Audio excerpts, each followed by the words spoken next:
Olá pessoal, eu sou a Gesibel, estamos aqui para mais um vídeo no nosso canal, né, Miguel? Hoje eu vou fazer um vídeo sobre um assunto que me causou muita preocupação até os 6 meses, mais ou menos, do bebê, que era a prisão de ventre do bebê. Meu Deus!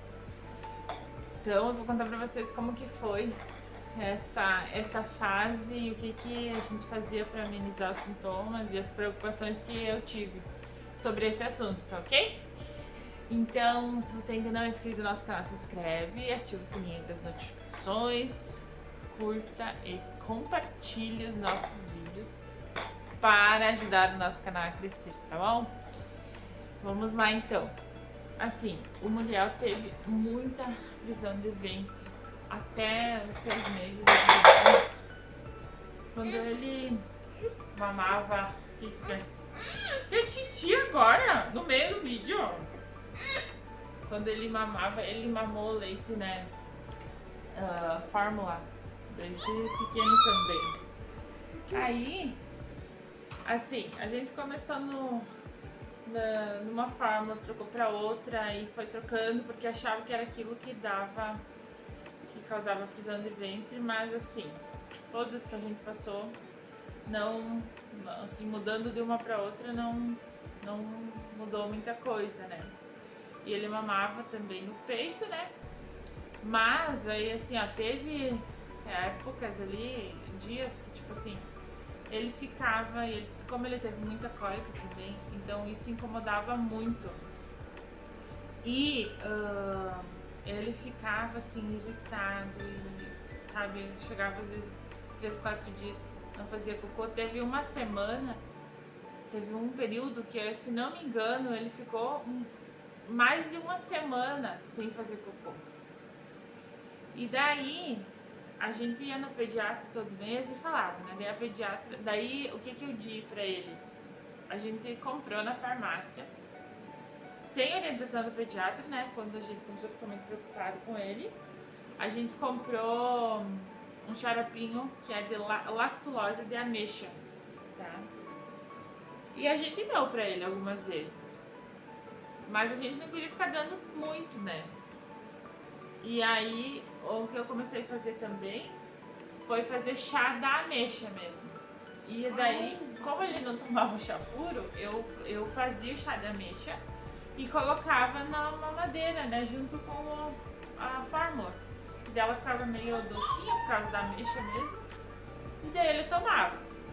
Ajudava também, assim, mas não era uma coisa assim milagrosa, mas ajudava. Eu dei bastante pra ele chá de ameixa. E a gente, nas consultas que a gente ia com a pediatra, aí ela falou que o melhor que ela indicava, então, era usar supositório. Era uma coisa que eu tinha muito receio, tipo assim, a palavra me assustava, o nome, né? Supositório era uma coisa que já me causava, assim, não gostava, né, da ideia. Mas aí ela explicou que é a coisa que menos mexe com o corpo do bebê, é o supositório, que é menos intervenção que um xarope, por exemplo, do lactulose que eu dava, que passa pelo todo o corpo. O supositório é uma coisa que você coloca na bundinha dele e vai derreter e vai amolecer as fezes e só, né? Tipo assim, e é uma coisa que não vai doer, logicamente tem que ter cuidado na hora de colocar e tudo. Mas aí ela receitou pra gente comprar na farmácia supositório de glicerina. É uma caixinha assim e ele vem com uns tubinho assim de glicerina. E aí você coloca na bundinha do nenê quando precisa, assim, né? Mas ela queria que eu esperasse, tipo assim, 7 dias pra colocar o supositório. E eu não esperava. Eu, tipo assim, 3, 4 dias que ele não fazia cocô, eu colocava o supositório. Posso até ter colocado mais, tipo assim. Mas ele ficava muito bravo, irritado, chorava. E daí, assim, ou eu tinha que ficar dando remédio pra dor, por exemplo, né? O que era pior, eu colocava o supositório. Então a gente acabou usando, eu acho que uma caixa de supositório, né? Nesse período. Isso foi tudo até os 6 meses. Mas o principal, assim, que ela explicou, que me tranquilizou mais, assim, foi que a pediatra explicou que, assim, que não era pra mim ficar muito, assim, enlouquecida. Ela sempre dizia que era normal, mas a gente fica preocupado, né? A gente fica, assim, no primeiro... E principalmente eu, que era mãe de primeira viagem, pra mim era uma situação difícil, assim, de... E porque ele ficava muito irritado também. Aí, assim, lá pelas tantas, já quase chegando nos 6 meses, ela explicou assim, que é uma coisa que fez bastante sentido pra mim, explicou que os bebês têm essa questão de prisão de ventre porque, o corpo deles absorve todos os nutrientes que ele come, né? Tipo, todo o leite que ele tomava, ele absorvia porque eles estão num crescimento, né? Muito a pleno desenvolvimento, né? Então eles absorvem todos os nutrientes que eles comem e não sobra para fazer cocô. Então isso me tranquilizou, tá? Isso é bom você saber, né? Caso você esteja passando por isso, ou se você vai ter um bebê, só um minutinho que eu vou ter que fechar a porta do banheiro, porque ele já tá caminhando e já tá lá dentro do banheiro. Só um minuto.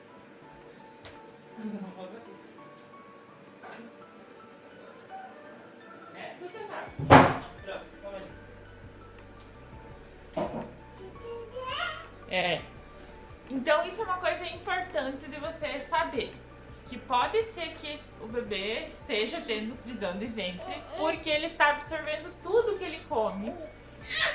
Que ele mama, no caso, porque geralmente é com bebês pequenininhos, e não está sobrando para fazer cocô. Então isso foi uma coisa que me tranquilizou bastante. Daí depois disso eu comecei a ficar mais calma, né? Só que também você tá só me conversando, né? Só que daí também o nenê começou a passar a fase das cólicas que ele teve, que tem vídeo aqui no canal sobre isso. Eu vou colocar os links pra você assistir se você ainda não assistiu, onde eu falei sobre as cólicas que ele teve. Então daí começou a passar o período das cólicas e aí eu comecei a entender por que ele ficava com prisão de ventre também. E daí eu comecei a ficar mais tranquila. Mas teve períodos que eu fiquei muito preocupada. Isso tipo me tirou muito a tranquilidade, assim, porque eu ficava muito preocupada, eu pensava, meu Deus, 3, 4 dias, 5 dias sem fazer cocô, essa criança, né? Até que teve semana que, olha, agora eu não anotei, devia ter anotado essas coisas, não anotei, mas ele ficou mais de uma semana, eu não sei se não chegou a ficar 10 dias sem fazer cocô. E a pediatra dizia que era pra esperar mais de 7 dias pra colocar supositório. Eu não esperava, meu Deus do céu, eu não esperava. 3, 4 dias de colocar o supositório. Teve um dia, inclusive, que eu levei ele consultar, eu levei ele no hospital a pronto atendimento, porque ele tava assim, muito. Tipo, eu tinha colocado o supositório, passou uns 3 dias e ele tava muito bravo, assim, sabe? Tava muito incomodado e aí eu peguei e levei lá. Daí a médica que analisou, avaliou ele, apertou assim, né? Ela disse que ele tava cheio de cocô. Que aí... e daí nesse dia até a gente assim achava talvez que ele pudesse ser intolerante à lactose, por exemplo, mas aí geralmente intolerância à lactose é uma coisa que dá diarreia. No caso dele era prisão de ventre, daí não fazia muito sentido. Aí a gente levou lá e a médica receitou nesse dia, receitou é um supositório, só que acho que ele é líquido, que ele tem um vidrinho assim que tem uma pontinha e daí a enfermeira aplicou na bundinha dele e a gente ficou lá no observação até fazer o efeito, né? E daí ele fez cocô e pronto, daí depois começou a passar. Só um minutinho que eu vou ver a panela, olha só como que é a vida de mãe, né? Ui.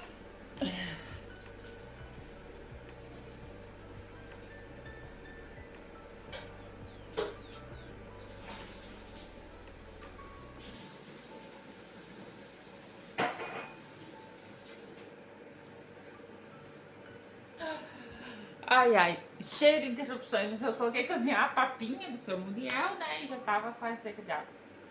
Então, assim, ó, digamos assim, recorrente os bebês terem prisão de ventre, né? Paga fora? Tem coisas que ajudam, né? Tipo, chazinho de ameixa. Oi. Mas é uma coisa natural, porque eles estão absorvendo todos os nutrientes que eles consomem, né? Porque eles estão em fase de muito desenvolvimento. Mas assim, é uma coisa que incomoda e às vezes, né? Quando no caso eles têm cocô e não conseguem fazer cocô, porque o cocô às vezes está muito duro e tal, como eles não tomam água, né? Daí a médica até explicava pra gente fazer a fórmula mais diluída, um pouco mais de água sempre e tal. Mas tinha vezes que realmente o cocô era mais firminho e ele não conseguia, porque o sistema digestivo ali ainda tá amadurecendo, né? Aí ele não conseguia, daí eu colocava o supositório. E às vezes eles não fazem cocô porque simplesmente não tem cocô pra fazer, porque ele consumiu todos os nutrientes. Então assim, calma que vai passar. Se precisar usar o supositório, né? Claro, você vai falar com o teu pediatra e tudo, vai pedir orientação, mas assim, pra mim era uma coisa de outro mundo supositório. Mas não é uma coisa que é possível você colocar no bebê, não vai doer, né? Faz certinho como é que é pra fazer, tem a orientação de como que você coloca, não vai doer, né? Porque eu achava assim que era alguma coisa muito... Ai, pra mim era uma coisa de outro mundo supositório. E eu tive que usar, e era tranquilo, eu colocava, né? Como eles orientam fazer pra colocar.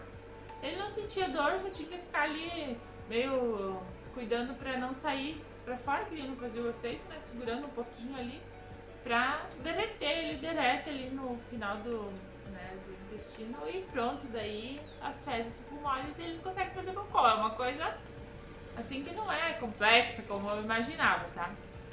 Mas o principal do vídeo que eu aprendi assim é que os bebês podem ficar dias sem fazer cocô porque eles não têm cocô pra fazer, porque eles absorvem tudo aquilo que eles consumiram, tá? Então isso é uma coisa importante. Se precisar usar supositório, que eu duvido orientação usa, o xarope de lactulose eu comprei na farmácia sem falar com o pediatra, depois eu contei que tinha comprado, no caso, né? Ela disse que não recomendava muito porque passa por todo o organismo, mas assim, se você der também, tá tudo bem ali, os farmacêuticos orientam a quantidade que é pra dar e tal, né? E chazinho da ameixa eu fazia bastante, tá? E dava pra ele. Então, gente, são fases, é uma coisa que acontece bastante com os bebês, mas passa, né? Aí depois começou a comer papinhas, aí começou a melhorar, porque daí você pode dar comidinhas que mais estimulam o funcionamento do intestino, né? Você não tá mamando, você só tá querendo atenção, eu acho, né? Então, depois se eles começam a partir de 6 meses a comer papinha, daí funciona já melhor. E também o sistema do intestino já tá mais amadurecido, então eu não precisei mais usar outras coisas assim, né, pra ele fazer cocô, tá? Tá bom? Então ficou aí as dicas, assim, era uma coisa que me estressava bastante, incomodava bastante ele também. Mas passou, graças a Deus. Então espero que alguma dessas informações possa ajudar você, né? E não esquece, se você gostou do vídeo, deixa um curtir, desculpa os transtornos, que eu tive que sair do vídeo aqui, mas é vida real. E deixa um curtir, comenta e compartilha com alguém. Se pode, esse vídeo pode ajudar também outras pessoas, né? Essas informações, tá ok? Obrigada pela companhia e até o próximo vídeo.